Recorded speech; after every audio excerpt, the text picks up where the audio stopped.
পদ্মা, মেঘনা, যমুনা নদী বিধৌত এই আমাদের বাংলাদেশ। প্রকৃতির অপরূপ রূপে শোভিত এই দেশে মানুষ আছে প্রায় 16 কোটি। ভৌগোলিক অবস্থান, ভূতাত্ত্বিক কাঠামো, সুদীর্ঘ 710 কিলোমিটার উপকূলীয় অঞ্চল, নিম্ন পললভূমি, মৌসুমী জলবায়ু, সব মিলিয়ে বাংলাদেশ অপার সম্ভাবনাময়। অন্যদিকে জনসংখ্যার চাপ, ঘন ঘন প্রাকৃতিক দুর্যোগ এবং জলবায়ু পরিবর্তনের প্রভাব হুমকির মুখে ঠেলে দিয়েছে এই দেশটিকে। বাংলাদেশ তাই পৃথিবীর অন্যতম দুর্যোগ ঝুঁকিপূর্ণ এক রাষ্ট্রেরও নাম। বন্যা, সাইক্লোন, ভূমিধস, জলোচ্ছ্বাস, টর্নেডো, খরা ও ভূমিকম্পের মতো প্রাকৃতিক দুর্যোগে বাংলাদেশ আক্রান্ত হয় প্রায়ই। জলবায়ু পরিবর্তন দিচ্ছে আরও এক অশনি সংকেত। এর প্রভাবে সামনের দিনগুলোতে আরও বেশি বন্যা ও সাইক্লোনের শিকার হতে পারে দেশটি।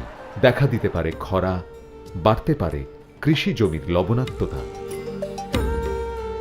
দুর্যোগে, দুর্দিনে বাংলাদেশের মানুষের টিকে থাকার অন্যতম বৈশিষ্ট্য তাদের অসাধারণ অভিযোজন ক্ষমতা। 1970 সাল ভোলা নোয়াখালী সংলগ্ন প্রায় মধ্যবর্তী উপকূলীয় অঞ্চলে আঘাত হানে গোর্কি। এর আঘাতে প্রাণ হারায় প্রায় 3 লাখ মানুষ। ক্ষতিগ্রস্ত হয় বিপুল পরিমাণে আর্থসামাজিক সম্পদ। 1991 সালে ধেয়ে আসে আরও এক প্রলয়ঙ্করী সাইক্লোন। এই সাইক্লোনে প্রাণ হারায় চট্টগ্রাম কক্সবাজার সংলগ্ন উপকূলীয় এলাকার প্রায় 1,38,000 মানুষ। অর্থনৈতিক ক্ষতি হয় প্রায় 500 কোটি মার্কিন ডলারের সমান। 1998 সালের দীর্ঘস্থায়ী বন্যা সমগ্র দেশকে প্রায় 65 দিন নিমজ্জিত রাখে। দেশের প্রায় 67% এলাকা তলিয়ে যায় বন্যার পানির নিচে। 2004 সালে এদেশে 38% এলাকা বন্যা কবলিত হয়। প্রাণ হারায় প্রায় 750 মানুষ। 2007 সালে সুপার সাইক্লোন সিডরের তাণ্ডবে দেশের দক্ষিণ পশ্চিমাঞ্চলের জেলা বাগেরহাট, বরগুনা, পিরোজপুর ও পটুয়াখালী বড় ধরনের ক্ষতির শিকার হয়। 2009 সালে আইলা নামে আরেক সাইক্লোন আঘাত হানে উপকূলে, বাড়িয়ে দেয় বাংলাদেশের দক্ষিণ পশ্চিমাঞ্চলের মানুষের চরম দুর্ভোগ। সরকারের পরিকল্পিত ও যুগোপযোগী পদক্ষেপের মাধ্যমে সেই দুর্যোগ কাটিয়ে উঠেছে ক্ষতিগ্রস্ত মানুষ।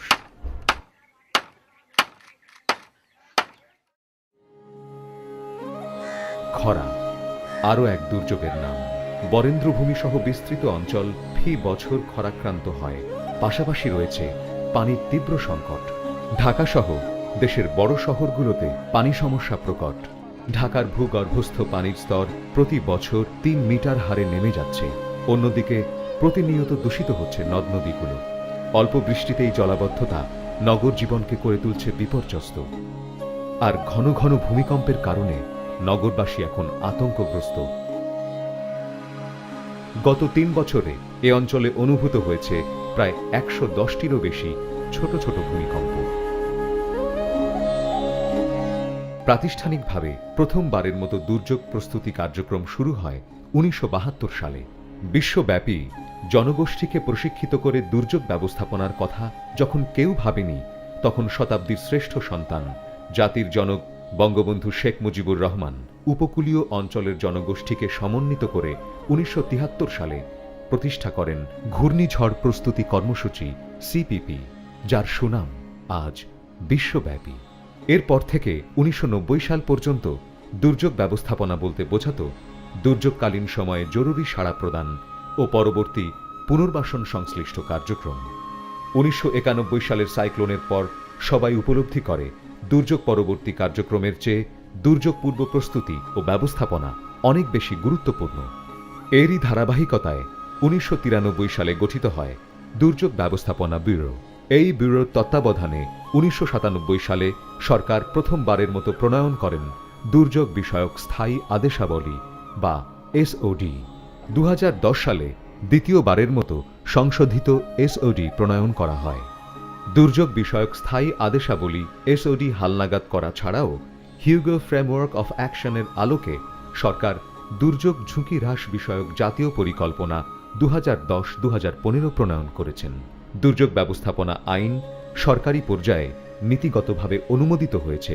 বিশেষজ্ঞদের মাধ্যমে দুর্যোগ ব্যবস্থাপনা নীতিমালার খসড়া তৈরি করা হচ্ছে। আর চলতি বছরে সাইক্লোন সেন্টার নির্মাণ, মেরামত, রক্ষণাবেক্ষণ ও ব্যবস্থাপনা নীতিমালা অনুমোদিত হয়েছে গেজেটভুক্ত। 2010 সালে খাদ্য ও দুর্যোগ ব্যবস্থাপনা মন্ত্রণালয়ের সাচিবিক কার্যক্রমে দুর্যোগ ব্যবস্থাপনা ও ত্রাণ বিভাগ আলাদাভাবে চালু করা হয়। এর মাধ্যমে দুর্যোগ ব্যবস্থাপনা কার্যক্রম আরও শক্তিশালী ও এর আধুনিকীকরণ করার প্রক্রিয়া শুরু হয়েছে। খাদ্য ও দুর্যোগ ব্যবস্থাপনা মন্ত্রণালয় 2004 সালে কিছু দাতা সংস্থার সহযোগিতায় সার্বিক দুর্যোগ ব্যবস্থাপনা কর্মসূচি নামে একটি প্রকল্প গ্রহণ করে। এই কর্মসূচির প্রথম অধ্যায়ের সফল সমাপ্তির পর দ্বিতীয় অধ্যায় শুরু হয়েছে। কর্মসূচিটি 2014 সাল নাগাদ চলবে। এই কর্মসূচির মূল লক্ষ্য সংশ্লিষ্ট 13টি মন্ত্রণালয় ও সংস্থার কার্যক্রমের মধ্যে দুর্যোগ ব্যবস্থাপনাকে অন্তর্ভুক্ত করা এবং এই ব্যবস্থাপনাকে সার্বিক ও প্রাতিষ্ঠানিক রূপ দেয়া। প্রশিক্ষিত দুর্যোগ ব্যবস্থাপক সৃষ্টির জন্য ইতিমধ্যেই প্রায় 43টি শিক্ষা প্রতিষ্ঠানের পাঠ্যক্রমে দুর্যোগ ব্যবস্থাপনা সংক্রান্ত বিষয় অন্তর্ভুক্ত করা হয়েছে। উপরন্তু 3টি সরকারি বিশ্ববিদ্যালয়ে ইতিমধ্যেই অনার্স লেভেলে দুর্যোগ ব্যবস্থাপনা বিষয়ক কোর্স চালু করা হয়েছে। দুর্যোগ ব্যবস্থাপনার আধুনিকীকরণের লক্ষ্যে বন্যা সংক্রান্ত দুর্যোগ পূর্বক সতর্কতা প্রদানের জন্য সেল ব্রডকাস্টিং প্রযুক্তি ব্যবহার করার প্রক্রিয়া শুরু হয়েছে। উপদ্রুত এলাকায় ত্রাণ বিতরণের সুবিধার্থে বাংলাদেশ বিমান বাহিনী পরীক্ষামূলকভাবে 2000 প্যারাশুট তৈরির কাজ শুরু করেছে। জনগোষ্ঠীকে সাইক্লোনের পূর্ব সতর্কতা জানানো, উদ্ধার, অনুসন্ধান ও প্রাথমিক চিকিৎসা প্রদানের উদ্দেশ্যে সিপিপির প্রায় 43,000 স্বেচ্ছাসেবকের পাশাপাশি আরও 6,540 জনকে সিডার ও আইলা ক্ষতিগ্রস্ত এলাকার 5টি উপজেলায় প্রশিক্ষণ দেয়া হচ্ছে।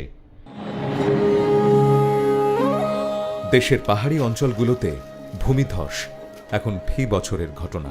ভূমিধস দুর্যোগ মোকাবেলার প্রস্তুতি হিসেবে কক্সবাজার ও টেকনাফ পৌর এলাকায় ঝুঁকি মানচিত্র তৈরি করা হয়েছে।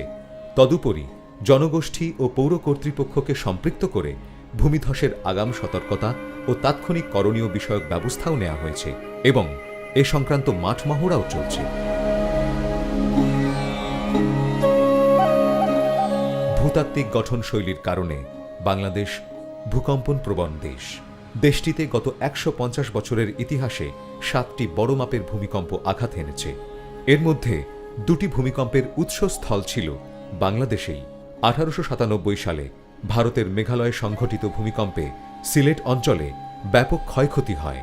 পর্যবেক্ষণে দেখা গেছে ফি বছর বাংলাদেশে ছোট মাত্রার অসংখ্য ভূমিকম্প অনুভূত হচ্ছে, আর প্রতি 20 বছর অন্তর 6.0 মাত্রার ভূমিকম্প আঘাত হানছে এ অঞ্চলে। বাংলাদেশের ভূগর্ভস্থ অংশে 3টি সক্রিয় ফাটল রেখা রয়েছে। এগুলো হচ্ছে মধুপুর ফাটল রেখা, ডাউকি ফাটল রেখা এবং পূর্বাঞ্চলীয় ফাটল রেখা। এই ফাটল রেখাগুলো রিখটার স্কেলে 7 থেকে 8.5 মাত্রার ভূমিকম্প সৃষ্টির ক্ষমতা রাখে। ঢাকা, চট্টগ্রাম ও সিলেট এর 3 শহরের ভূমিকম্পের ঝুঁকি মানচিত্র ইতিমধ্যেই তৈরি হয়েছে। দিনাজপুর, রংপুর, রাজশাহী, বগুড়া, ময়মনসিংহ ও টাঙ্গাইলের ঝুঁকি মানচিত্র তৈরি করা হচ্ছে। ঝুঁকি মানচিত্রের আলোকে এই শহরগুলোর জন্য জরুরি ভিত্তিক সাড়া প্রদানকারী পরিকল্পনাও প্রস্তুত করা হয়েছে। মুখ্য সাড়া প্রদানকারী 12টি সংস্থা এবং জাতীয় পর্যায়ের করণীয় সমূহ এই পরিকল্পনায় বিশদভাবে তুলে ধরা হয়েছে।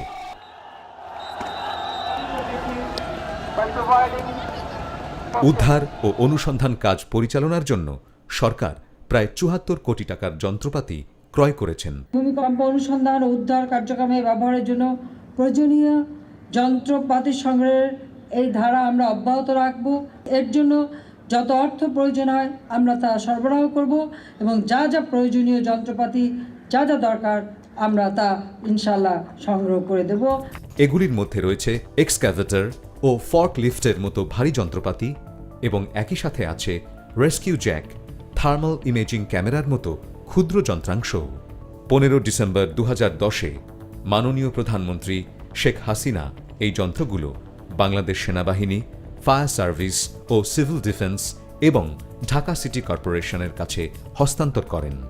যে কোনো ভবনকে দুর্যোগ সহনীয় করার জন্য দরকার ভবনটি নির্মাণে বিল্ডিং কোড মেনে চলা। 1993 সালে বিল্ডিং কোড প্রণীত হলেও এর প্রয়োগ এখন অনেক সীমিত। কোডের প্রয়োগ নিশ্চিত করার জন্য সিলেট, চট্টগ্রাম, রংপুর এবং ঢাকায় 2011 সালের জুন মাসে 4টি কর্মশালার আয়োজন করা হয়। কর্মশালাগুলোর সুপারিশের আলোকে দেশব্যাপী বিল্ডিং কোড বাস্তবায়নের জন্য একটি রোডম্যাপ প্রণয়ন করা হয়, যা বর্তমানে গৃহায়ন ও গণপূর্ত মন্ত্রণালয়ের বিবেচনাধীন রয়েছে।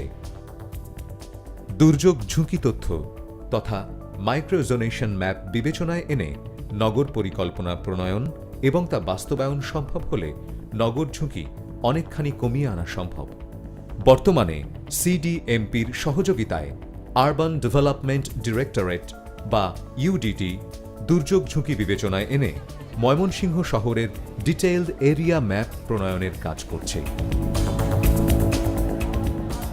জনগোষ্ঠীকে দুর্যোগকালীন উদ্ধার, অনুসন্ধান ও প্রাথমিক চিকিৎসার কাজে সম্পৃক্তকরণ এবং সচেতনতা বৃদ্ধির লক্ষ্যে সরকার ঝুঁকিপূর্ণ নগরগুলোতে ৬২,০০০ স্বেচ্ছাসেবক তৈরির কাজে হাত দিয়েছেন।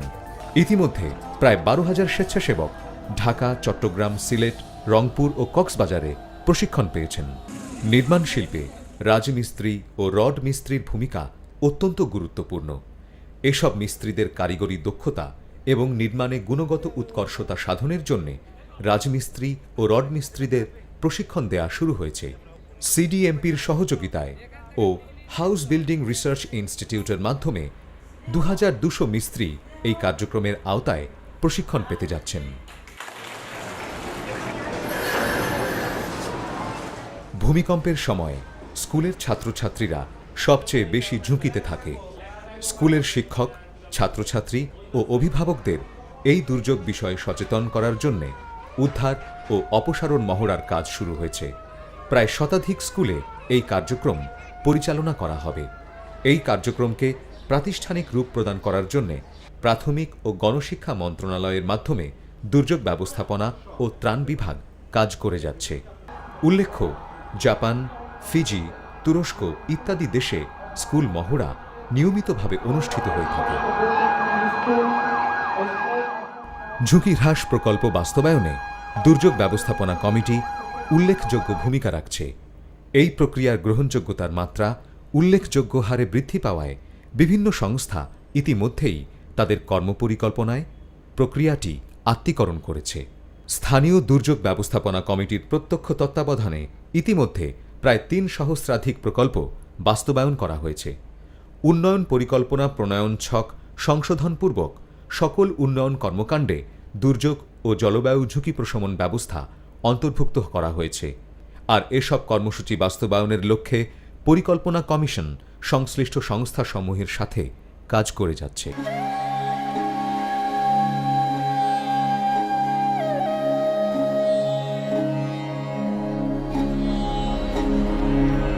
ঘূর্ণিঝড় ও বন্যা দুর্যোগ ব্যবস্থাপনায় বাংলাদেশ আজ বিশ্বে নেতৃত্ব দিচ্ছে। নগর দুর্যোগ মোকাবেলার প্রস্তুতি ও ঝুঁকি প্রশমনে বাংলাদেশ এগিয়ে যাচ্ছে সমন্বিতভাবে। আমাদের দেশের মানুষ চিরকালই সাহসী ও সংগ্রামী। সরকারের সাথে কাঁধে কাঁধ মিলিয়ে তারা কাজ করে যাচ্ছে একযোগে। দুর্যোগ ঝুঁকি মোকাবেলায় আজ আমরা অঙ্গীকারবদ্ধ।